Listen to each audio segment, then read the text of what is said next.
परीक्षित कलयुग केवल नाम आधार सुमिर सुमिर नर उतर ही पारा।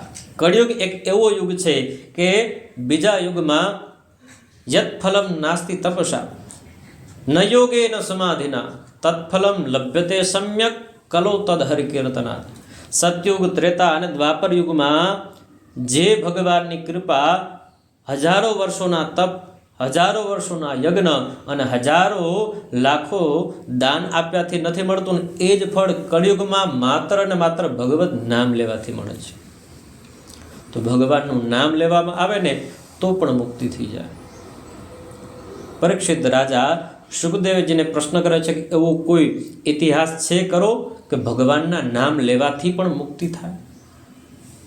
त्यारे सुखदेवजी खूब प्रसन्न थई अने कहे छे कि राजा परीक्षित खूब सरस प्रश्न कर्यो छे। अने मने एक इतिहास याद आवे छे कि कान्यकुब्ज नामना नगरी में दासीपति अजामिल एक दासीपति अजामिल हता।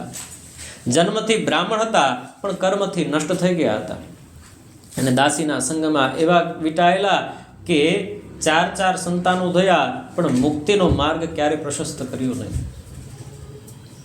अने ऋषिओना कहेवाथी छेल्ला संतान नानकड़ा संताननुं नाम नारायण राख्युं अने ज्यारे आयु पूरी थवा आवी एटले यमना दूतो लेवा आव्या। पापी जीवात्मा यमना दूतो लेवा माटे जीवने खेचे ने तो ए मृत्युना समय बाळक नारायणने बोलावा माटे राळ पाटे बेटा नारायण बचाव मात्र आटला वाक्यथी भगवानना पार्षदो विष्णुदूतो त्यां आवे अने यमना दूतोने मार मारी भगावे। यमना दूतो यमराजा पासे जाए विस्तारथी माहिती ले कि आ केम शक्य छे। त्यारे यमना दूतोने यमराजा विस्तार से समझावे कि जे व्यक्तिना मोढा पर भगवाननुं नाम होय ने हे यमना दूतो तमारे एनी पासे पण जवुं नहीं। जेनुं मस्तक भगवाननी आगळ नमी जाए यमना दूतो तमारे एनाथी दूर रहेवुं। जेना हाथ भगवानना कीर्तन करवा माटे तत्पर छे यमना दूतो तमारे एनाथी दूर रहेवुं। जेना पग भगवाननी तीर्थनी यात्रा पुराणनी पूजा करवा माटे प्रशस्त थाय छे पुराणों तरफ जायलीने जाय छे पुराणोनी प्रदक्षिणा देव मंदिरों तीर्थोनी यात्रा करे छे तमारे आनाथी दूर रहेवुं। भगवानना नामनो एटलो प्रभाव छे कि जेनुं वर्णन करवुं शक्य नथी। जो आ नरकनी वच्चे एक व्यक्ति पण भगवाननुं नाम बोली जाय ने तो नरकना जेटला जेवो छे ने बधा मुक्त थई जाय। अने आम नामनो महिमा बतावता सुखदेवजी परीक्षित राजा ने कहे कि राजा कलयुग में मात्र भगवाननुं नाम लेवामां आवे ने तो पण जीवने मोक्षनी प्राप्ति थई जाय छे। परीक्षित राजा खूब प्रसन्न थाय छे अने एक प्रश्न करे छे कि भगवान सुखदेवजी तमे एम कहो छो कि भगवान समभावना राखे छे दरेकनी उपर समान भाव राखे छे तो आटली बधी तमे जे इतिहास चर्चा अने कथा करी एमां तो एम ज लागे छे भगवान दैत्योने मारे छे अने देवोने सहाय करे छे। एवो कोई इतिहास छे खरो कि जेमां भगवाने दैत्योनी पण सहाय करी होय अथवा एमनी रक्षा करी होय? सुखदेवजी कहेवा लाग्या आवो ज प्रश्न युधिष्ठिरे देव ऋषि नारदजीने कर्यो हतो। ज्यारे राजसू यज्ञनी वात चाली सर्वप्रथम पूजा कोनी थाय त्यारे भगवाननी पूजा थाय अने ए ज समये शिशुपालनो वध कर्यो तो त्यारे युधिष्ठिरने मोह थयो कि एनी जे शिशुपालनी ज्योति भगवानमां केम समाणी। अने नारदजीए जे इतिहास कह्यो ने ए हुं कहूं छुं। हिरण्याक्षनो वध भगवाने वराह अवतारमां कर्यो हतो पण एनो मोटो भाई हिरण्यकश्यपु एणे भाईना मृत्युना बदला लेवानो विचार कर्यो। ब्रह्माजीने हजारों वर्षो सुधी तपश्चर्या करवा गयो। भगवान ब्रह्माजी प्रसन्न थया एटले एने वरदान माग्युं भगवान हूँ घर में अंदर न मरूँ बहार न मरूँ ऊपर न मरूँ नीचे न मरूँ अस्त्रथी न मरूँ शस्त्रथी न मरूँ देवथी न मरूँ मनुष्यथी न मरूँ प्राणथी न मरूँ आवा अनेक जातना वरदानों माग्या।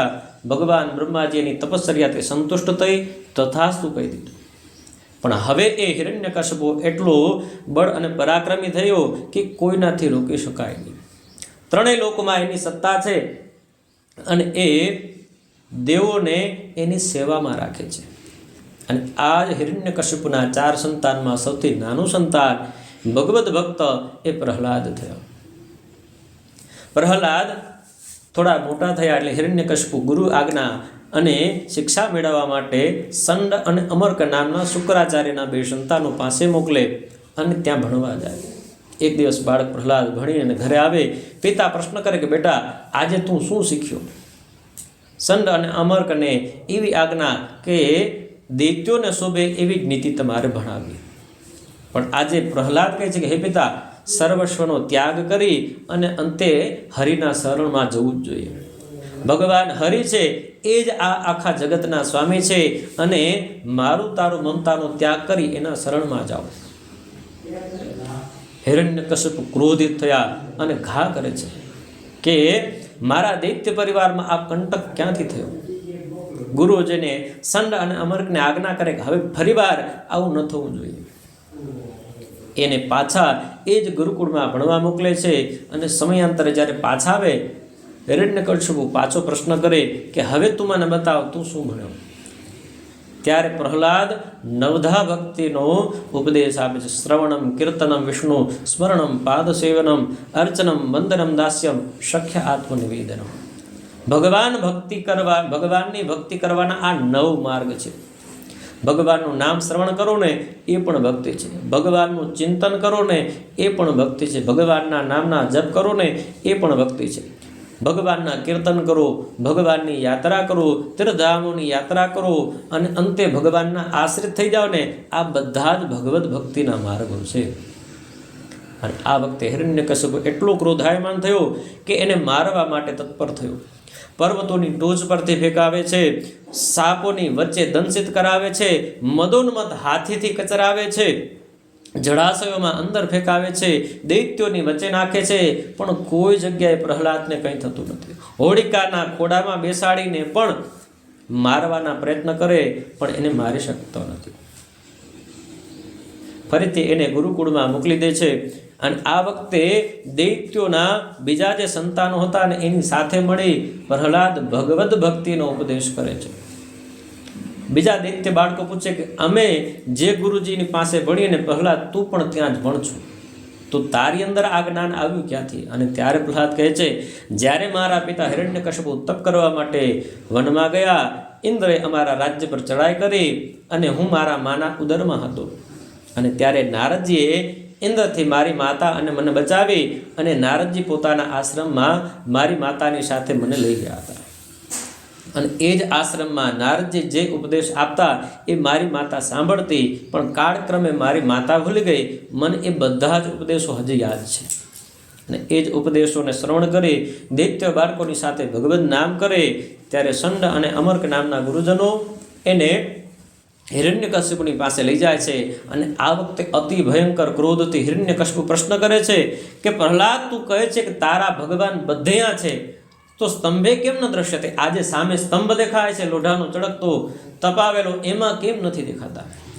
પ્રહલાદ શાંતિથી સ્થિર રહી અને કહે, પિતા મને એમાં પણ ભગવાન દેખાય છે. અને એ જ સમયે હિરણ્યકશિપુ હાથમાં ખડગ લઈ દોડીને પ્રહાર કરે. પ્રહાર કરતાની સાથે સ્તંભ પાઠે અને એમાંથી ભગવાન ઋષિ પ્રગટ થાય છે. બોલો ઋષિ ભગવાનની જય. ભગવાન ઋષિ પ્રગટ થઈ અને હિરણ્યકશિપુની સાથે યુદ્ધ કરી અને અંતે સંધ્યાનો સમય થાય, પોતાના ખોડામાં બેસાડી અને પોતાના લાંબા લાંબા જે નૂર છે એનાથી પેટને ફાડી આંતરડાને ગળામાં ધારણ કરે અને સિંહ જેવી ગર્જના કરે છે. ભગવાનના આવા ભયંકર સ્વરૂપને જોઈ કોઈ એમની પાસે આવતા નથી. બધા જ બ્રહ્મા, વિષ્ણુ, યક્ષ, કુબેર બધા જ દૂરથી ભગવાનની સ્તુતિ કરે છે. અને અંતે પ્રહલાદજી જ્યારે પાસે આવે ને ત્યારે ભગવાન નાના બાળકને જેમ વાછડીને ગાય ચાટતો એમ પાસે લઈ ચાટે અને એમને આહલાદન કરે છે.